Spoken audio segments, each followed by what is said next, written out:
Magandang tanghali, Luzon, Visayas at Mindanao.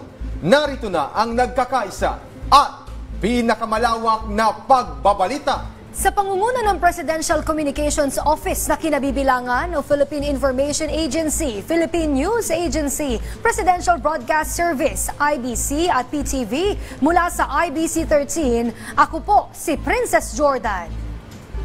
Ihahatid namin ang mga komprehensibo at mahalagang balita mula sa iba't ibang bahagi ng bansa. Ako naman si Alan Francisco. Ito ang Balitang Pambansa! Ngayong tanghali sa Balitang Pambansa, ekonomiya ng Pilipinas lumagos sa 5.4% sa unang bahagi ng 2025. Pilipinas, pangalawa sa may pinakamalaking paglago sa ekonomiya sa Asya.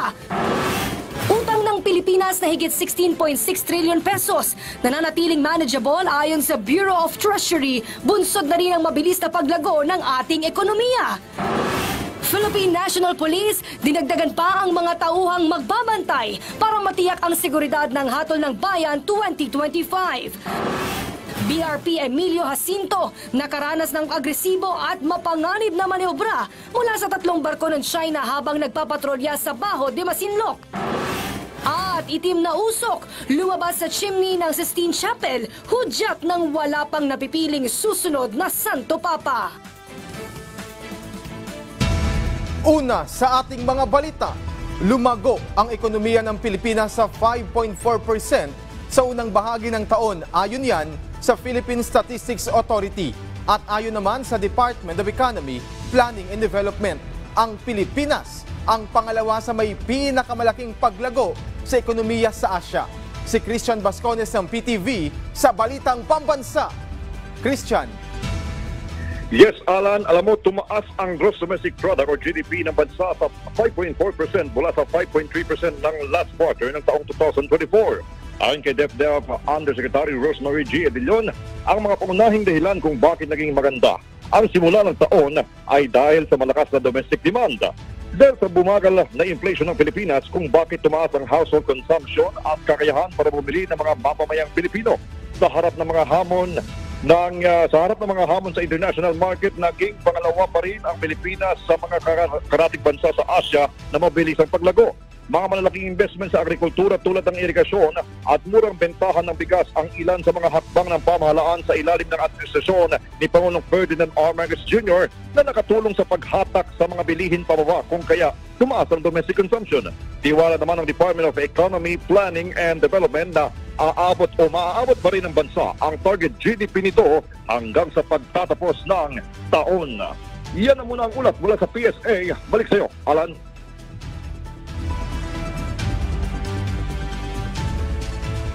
Maraming salamat, Christian Bascones ng PTV. Inihayag ng Bureau of Treasury na nananatiling manageable ang utang ng gobyerno na nasa higit 17 trillion pesos sa pagtatapos yan ng March 2025. Ayon sa BTR, 68.2% o 11 trilyon ng kabuuang utang ay galing sa domestic debt, habang 31.8% o higit 5 trilyong piso ay mula sa external obligations. Dahil dito, nababawasan nila ang exposure ng bansa sa external risk habang sinasamantalang malakas na domestic market. Sa kabila ng malaking utang na minana ng administrasyon mula sa pandemya, giit ng BTR na lumalago ang ekonomiya ng mas mabilis kaysa sa utang na isang senyales na kaya pa itong bayaran. Naipagpapatuloy rin umano ang mga priority programs ng pamahalaan ng walang dagdag na buwis. Plano naman ng gobyerno na pababain pa ang debt to GDP ratio sa 56.9% pagsapit ng 2028 mula yan sa 60.7% noong 2024. Dagdag pa ng BTR, nananatiling mataas ang kumpiyansa ng investors na makikita sa patuloy na demand para sa Philippine bonds. Positibo ang Philippine Statistics Authority o PSA na maaabot ng bansa ang target na 2.3% na inflation para ngayong taon. Ayon kay PSA Economic Sector Statistics Service Assistant National Statistician Rachel Laksa, basta't mapanatili lang ang pagbagal sa presyo ng mga bilihin ay maaabot ang average o target na inflation ngayong taon. Lumalabas rin anya na nahigitan pa ang target na average na 2.3% inflation mula January hanggang April. Sa loob kasi ng 4 na buwan, pumalo lang sa average na 2% ang inflation na mas mababa pa sa target. Kung magpapatuloy ito kasabay ng pagbabantay din sa presyo ng kuryente, tubig at transportasyon, mapapanatili ang pagbaba ng inflation. Una nang tiniyak ng Finance Department na hindi sila makakampante at titiyakin nilang tuloy-tuloy ang aksyon ng pamahalaan para mapanatili ang mababang inflation at maramdaman ng mga Pilipino. Ngayon ay mas mababa pa dun sa target. Kung ma-maintain po natin yung pagbagal ng pagtaas ng mga presyo o nung antas ng inflation sa mga susunod na buwan, maabot po natin itong average or target inflation for the year 2025. Lalo pang pinalawak ng administrasyon ni Pangulong Ferdinand R. Marcos Jr. ang pagbebenta ng murang bigas para sa mga Pilipino. Ito ay matapos buksan na rin sa mga overseas Filipino workers at kanilang pamilya ang pagbebenta ng 20 pesos na kada kilo na bigas. May balitang pambansa si Bien Manalo ng PTV Live. Bien! Princess, magandang balita dahil sisimula na rin ng Department of Migrant Workers ang pagbibenta ng 20 pesos sa kada kilo ng bigas sa ating mga overseas Filipino workers at maging sa kanilang pamilya. Ayon kay DMW Secretary Hans Leo Kakdaka, ito ay isang paraan ng Marcos Jr. Administration sa pagkilala sa natatanging kontribusyon ng mga tinaguriang bayani sa makabagong panahon, ang ating magigiting na OFW. Nakipagtulungan ang Migrant Workers Department sa Department of Agriculture para maisakatuparan ito. Mabibili ito sa kadiwa ng Pangulo sa kanilang opisina sa DMW Central Office sa Mandaluyong City. Bukod sa pagbibenta ng 20 pesos sa kada kilo ng bigas, nagkaroon din ng kolaborasyon ng DMW sa Agriculture Department sa paghahatid ng comprehensive support at technical assistance sa mga tinatawag na OFW agripreneurs. Ito ay bahagi ng Entrepreneurship Development Initiatives ng ahensya sa ilalim yan ng National Reintegration Program. Bukod dyan, ay ipinunto rin ni Secretary Kakdaka ang kahalagahan ng sektor ng agrikultura para sa mga OFW na nais magtayo ng sarili nilang negosyo. Malaking bagay din aniya ito sa pagtutulungan ng DMW at DA sa pagsusulong ng agribusiness sa pagkamit ng matatag, maginhawa at panatag na buhay ng bawat OFW at ng kanilang pamilya. Matatanda ang sinimula ng pagbibenta ng 20 pesos sa kada kilo ng bigas sa ilang piling lugar sa bansa kamakailan. Alinsunod na rin ito sa adhikain ng kasalukuyang administrasyon na maghatid ng dekalidad at abot-kayang produkto sa lahat ng Pilipino. Samantala, Princess, ikinalugod naman ng Department of Migrant Workers ang pagkakaalis ng Pilipinas sa Financial Action Task Force Gray List. Makatutulong nila ito para mapababa ang remittances fees ng ating mga OFW at matiyak na ligtas ang anumang financial transactions sa pamamagitan nga ng whole of government approach ng kasalukuyang administrasyon. At yan ang update. Balik sa iyo, Princess. Maraming salamat, Bien Manalo ng PTV. Nakapagtala ang Philippine Statistics Authority ng pagtaas sa produksyon ng agriculture and fisheries sa unang quarter ng taon.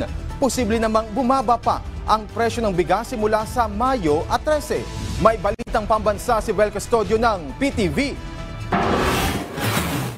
Tumaas ng halos 2% ang produksyon ng agriculture and fisheries batay sa tala ng Philippine Statistics Authority sa unang kwarter ng taon. Halos 250 billion pesos ang halaga ng growth sa crops, kung saan kabilang narito ang produksyon ng bigas. Kamakailan lang inanunsyo ng PSA ang mababang food inflation dahil sa mabilis sa pagbaba ng rice index na sa 10.9%. Isa ang kadiwa na Pangulo sa San Jose del Monte sa Bulacan sa dinarayo ng mga residente. Kabilang rito ang 29 pesos sa NFA rice at Rice for All program o RFA.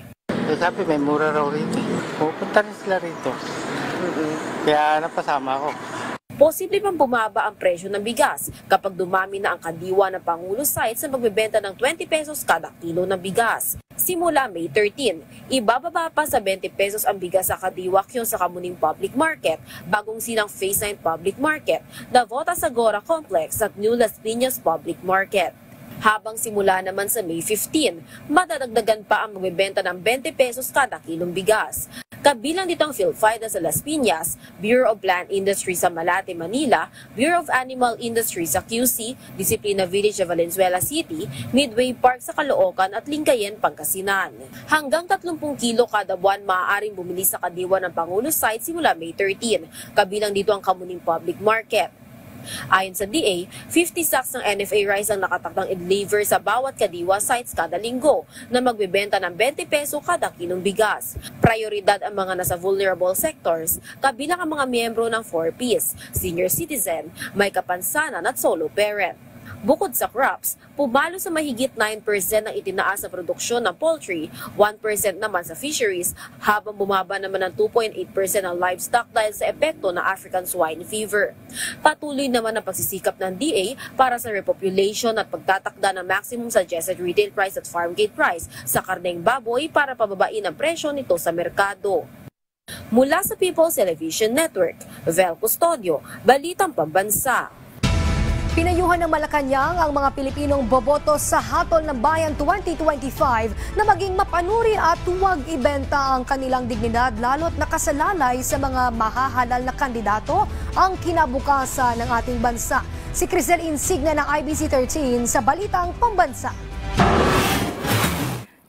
Nagpaalala ang Malacanang sa lahat ng Pilipinong boboto sa nalalapit na Hatol ng Bayan sa Lunes, Mayo 12, na maging mapanuri laban sa mga nagpapakalat ng maling impormasyon at ang hangad ay sirain ang pamahalaan. Ayon kay PCO Undersecretary at Palace Press Officer Attorney Claire Castro, pinaalalahanan din nila ang publiko na huwag ibenta ang dignidad, gayong nakasalalay ang kinabukasan ng bansa sa kandidatong maihahalal. Labanan po natin ang fake news para kayo po ay magkaroon ng magandang desisyon sa Mayo 12. Giit pa ni Castro, maging mapanuri rin sa mga impormasyon online. Bukas aniya ang gobyerno sa mga puna, pero dapat ito ay may basihan. Maaari pong punuhin ang ating pamahalaan hanggat may ebidensya. Hindi po yan isinasara. Ang pintuan po ng pamahalaan ay hindi naman po hahadlangan ang anumang mga kritisismo hanggat mayroon pong basihan. Tiniyak naman ng palasyo na handa na ang mga kinauukulang ahensya ng gobyerno para sa 2025 elections. Planchado na rin ang partnership ng DepEd sa COMELEC, AFP at PNP para tiyakin ang seguridad, legal at medikal na tulong para sa mga guro sa halalan. Magsasagawa po sila ng nationwide deployment, ang DepEd Election Task Force para sa real-time na monitoring, tulong at agarang tugon sa mga insidente simula linggo, May 11. At may nakalaang pong pondo para sa mga honorarium, sa mga magsisilbi ngayong halalan. Mula sa IBC 13, Crisel Insigne para sa Balitang Pambansa. Sinimulan ng habulin ng Commission on Elections ang mga kandidato na may posibleng paglabag nitong pangangampanya. May Balitang Pambansa si Luisa Erispe ng PTV. Luisa? Princess, 4 na araw na lang ang bibilangin bago ang Hatol ng Bayan 2025. Kaya naman ang Commission on Elections, isa-isa nang hinahabol ang mga kandidato na may posibleng paglabag nitong kampanyahan. Katunayan, diniskwalipika na ng ikalawang dibisyon ng COMELEC si Pasig Congressional Candidate Christian Ian Sia dahil sa umunay solo parent joke nito habang nangangampanya. Sa inilabas sa desisyon ng COMELEC 2nd Division, ang Task Force SAFE ang nagsampa ng kaso laban kay Sia. May 5 araw pa naman siya para umapela bago umakyat ito sa COMELEC Anbang. Pero kung hindi siya aapela, ay gugulong pa rin ang DQ case laban sa kanya. Bukod kay Sia, diniskwalipika rin ang Pilipinas Babangon Muli o PBBM party list dahil sa umunay misrepresentation. Ang desisyon ay mula mismo sa COMELEC Anbang at kinansela na rin ang kanilang registration. Ayon kay COMELEC Chairman George Erwin Garcia, sa pagkakansela ng party list, nais nilang patunayan na hindi pwedeng magamit ang pangalan ng ayuda o mga sikat na personalidad at telenovela sa pagkakaroon ng party list. Ang nais nila ay magmumula ang pangalan sa advokasya na kanilang nire-representa. Ang PBBM party list ang unang party organization na kinansela ng COMELEC ang registration para 2025 midterm election. habang si Christian Sia naman ang ikatlong kandidato na diniskwalipika ng COMELEC. Marami pa namang kaso ang nakatakdang resolbahin ng COMELEC sa tala ng Committee on Contrabigay. Mayroon na silang 450 reports ng ghost buying at abuse of state resources na iniimbestigahan. Ang Task Force SAFE naman ay may 26 pang reklamo na dinidinig. Inaasahan nilang mas darami pa ito sa mga susunod na araw, lalo at tatanggap pa sila ng mga disqualification case at reklamo hanggang hindi na poproklama ang mga kandidato. Plano naman nila itong resolbahin kahit hanggang 3 buwan matapos ang halalan. At yan muna ang latest. Balik muna sa iyo, Princess. Maraming salamat, Luisa Erispe ng PTV. Nagdagdag ang Philippine National Police ng mga tauhang ipakakalat para sa Hatol ng Bayan 2025. Mula 120,000, nasa 163,000 ng mga pulis ang magbabantay sa araw ng eleksyon. Ayon kay PNP Chief Police General Romel Francisco Marbil, layo nitong matiyak ang zero violence sa mismong araw ng Hatol ng Bayan 2025. Samantala, pinagana na rin ng PNP ang National Election Monitoring Action Center o NEMAC na magisilbing mata at tenga ng PNP para mabilis na makapagresponde kung kakailanganin. Nailatag na rin ng PNP ang huling operational guidelines para sa seguridad sa May 2025 midterm elections. Giit ni Marbil, ituturing nila na pinakakritikal na yugto ng kanilang paghahanda ngayong linggo. At simula ngayong araw, magpapatupad na ng full deployment ang PNP sa mga polling precincts.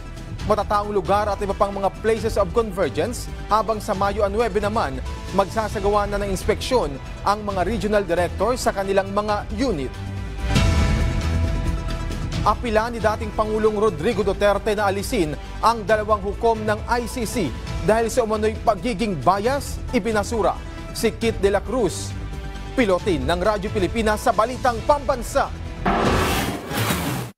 Hindi sa merito, kundi sa technical procedures tututok ang kampo ni dating Pangulong Rodrigo Duterte sa kaso niya sa International Criminal Court o ICC. Patunay rito ang ibinasura niyang apela para hilingin na alisin ang 2 hukom sa pagsasagawa ng desisyon tungkol sa jurisdiksyon ng tribunal para sa reklamong crimes against humanity. Talagang kukut-kutin nila ang maliliit na what they think is parang depekto sa procedure para subukan na ipadismiss yung kaso at hindi na talaga dumating sa trial. Tingin ni Attorney Butuyan, mas malaki ang tsansa ng kampo ni Duterte na madismiss ang kaso niya kung mawawala ang 2 hukom na nagpasya na simulan na ang preliminary investigation sa war on drugs noon ni Duterte. Giit ni Butuyan, walang karapatan ng mga counsel na maghain ng motion para sa excusal ng mga hukom dahil wala ito sa procedure ng ICC. Itong karapatan na to ay karapatan ho ng West, hindi ho karapatan ng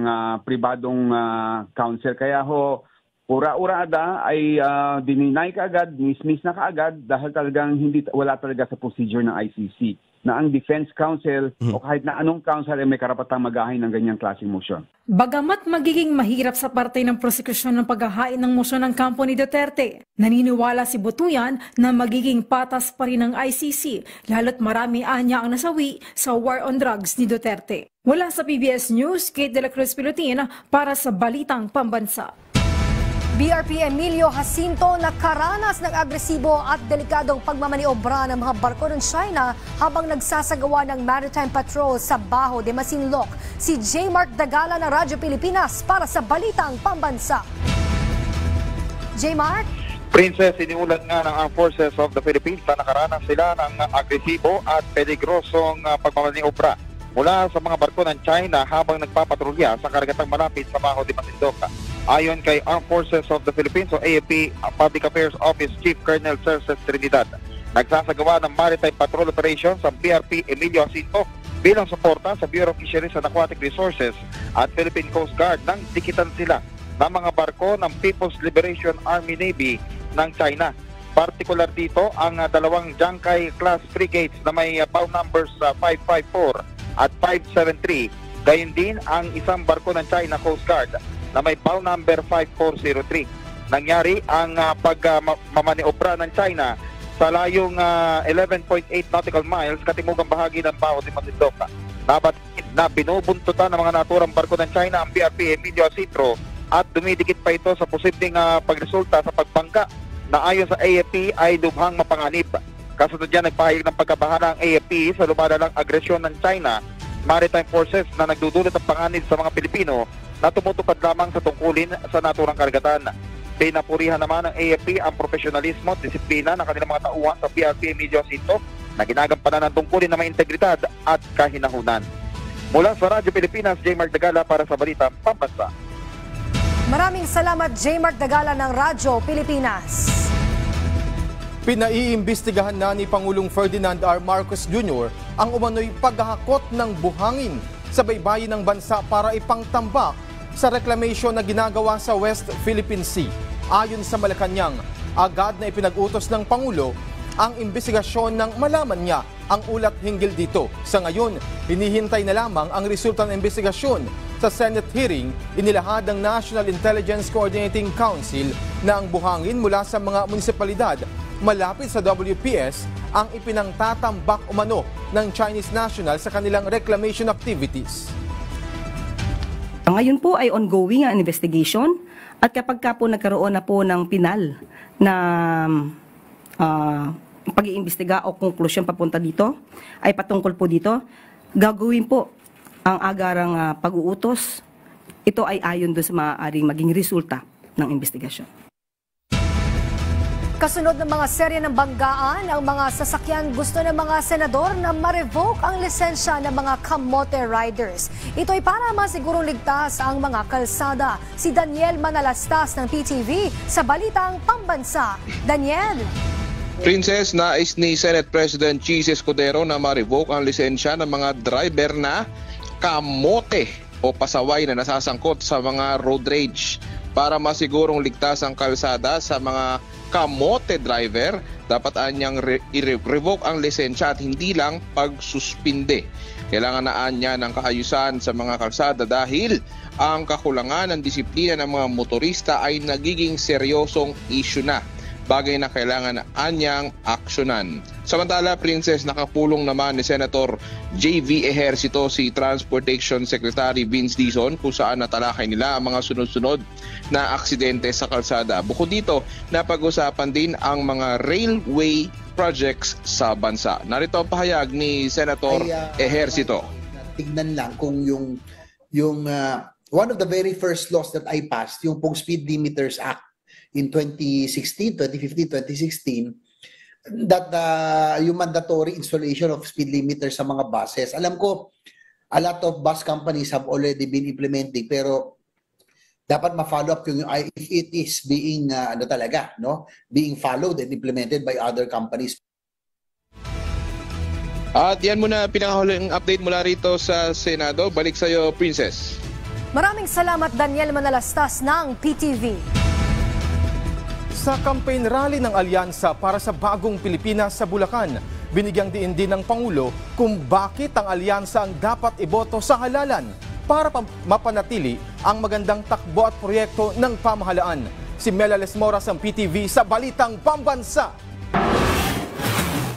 Para sa tuloy-tuloy na pag-unlad ng bansa, binigyang diin ni Pangulong Ferdinand R. Marcos Jr. na mahalagang mailuklok sa pwesto ang 11 pambato sa pagkasenador ng Alyansa para sa Bagong Pilipinas. Sa campaign rally ng koalisyon sa Malolos, Bulacan, ibinida ng presidente ang magandang economic performance ng Central Luzon, lalo na ng Bulacan na may 5.6% economic growth sa pinakahuling datos. Sabi ng presidente, sa ngayon, patuloy ang mga proyekto rito ng gobyerno mula sa mga infrastruktura hanggang sa agrikultura. At mapapanatili lang anya ito kung magwawagi sa hatol ng Bayan 2025 ang mga katuwang ng administrasyon sa pagseserbisyo. Sa tulong ng mga reformang ito, mababawasan ang oras ng biyahe ng mga Pilipino. Mas marami na kayong mailalang panahon para sa inyong sarili at para sa inyong mga pamilya. Kaya naman po kung tayo po ay ninanais po natin na ipagpatuloy ang magagandang programa na nating sinimulan, kailangan po natin na makahalal ng mga senador na nakakaunawa sa pangangailangan ng taong bayan. Kabilang sa alyansa senatorial candidates sina Senator Francis Tolentino, Lito Lapid, Bong Revilla at Pia Cayetano, mga dating Senador Tito Soto, Ping Lacson at Manny Pacquiao, Makati City Mayor Abby Binay, dating DILG Secretary Benhur Abalos at Congressman Erwin Tulfo at Camille Villar. Upang po magkakapayapaan dito sa Pilipinas, upang maging makatarungan ang Pilipinas, upang mag-unlad ang Pilipinas, huwag po kayo magdalawang isip pa pagdating po ng Lunes, pag-upo po ninyo, pagpirma po ninyo ng balota, alyansa, straight alyansa, all the way, mabuhay ang alyansa sa bagong Pilipinas. Mabuhay ang Malolos, mabuhay ang Bulacan, mabuhay ang bagong Pilipinas. Ngayong Huwebes, inaasahan namang bibisita sa Tacloban City ang ilan sa Alyansa Bets para manuyo ng mga botante sa Eastern Visayas. Mula sa PTV, Melales Moras para sa Balitang Pambansa. Inilabas ng Malacanang ang isang memorandum circular na nag-a-adapt sa National Action Plan for Unity, Peace and Development 2025 to 2028 bilang strategic blueprint ng bansa. Layunin nitong wakasan ng Communist Party of the Philippines, New People's Army at National Democratic Front o CPP-NPA-NDF sa nagpapatuloy na himagsikan at armadong pag-atake. Mananatili naman ang kasalukuyang mandato ng NDF-LCAC, magsisilbi rin itong tagapanguna sa pagpapatupad ng memorandum na ito. Inautusan din ito ang lahat ng ahensya ng pamahalaan at private sector sa suportahan ang implementasyon nito. Epektibo simula ngayong araw ang pagpapatupad ng kautusan. Ma-enjoy na ng mga senior citizens sa Los Baños, Laguna ang iba't ibang libreng serbisyo sa pagbubukas ng unang Senior Care Community Center sa Luzon. Si Main Oding ng PIA Calabarzon sa Balitang Pambansa. Libreng masahe, panonood ng mga pelikula at pati libreng kape. Ilan lamang ito sa mga may-enjoy ng mga senior citizens sa bayan ng Los Baños, Laguna sa pagbubukas ng kauna-unahang Senior Care Community Center sa Luzon. Kumpleto sa amenities ng center mula sa health and wellness, medical care at monitoring, leisure at recreational activities, game area, theater room, hanggang sa pasilidad para sa emotional at psychological support.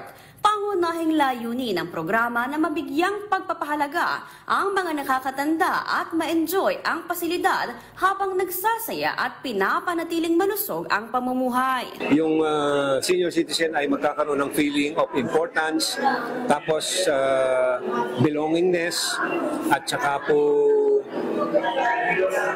magkakaroon ng unity. Kumbaga sa hindi nila masasabi na sila ay mahirap, hindi pwede silang isama doon sa mga may kaya. So ito ay center of unity ng mga senior citizen dito sa ating bayan. Ayon sa LGU, ang pagkakaroon ng Senior Care Center ay pagsunod sa Gender and Development Code ng bayan. Plano naman ng lokal na pamahalaan na makipagtulungan sa National Commission for Senior Citizens upang mas maparami pa ang mga programa sa center. Bukod sa libreng pasilidad ay plano rin gawing one-stop shop ng mga serbisyo ng ahensya ng pamahalaan ang Senior Care Center. Mula sa PIA Calabarzon, Main Odong, Balitang Pambansa. At dyan po nagtatapos ang 30 minutong ulat sa bawat sulok ng bansa. Samahan nyo kaming muli mamayang 6:00 ng gabi para sa updated at pinalakas pang balitaan.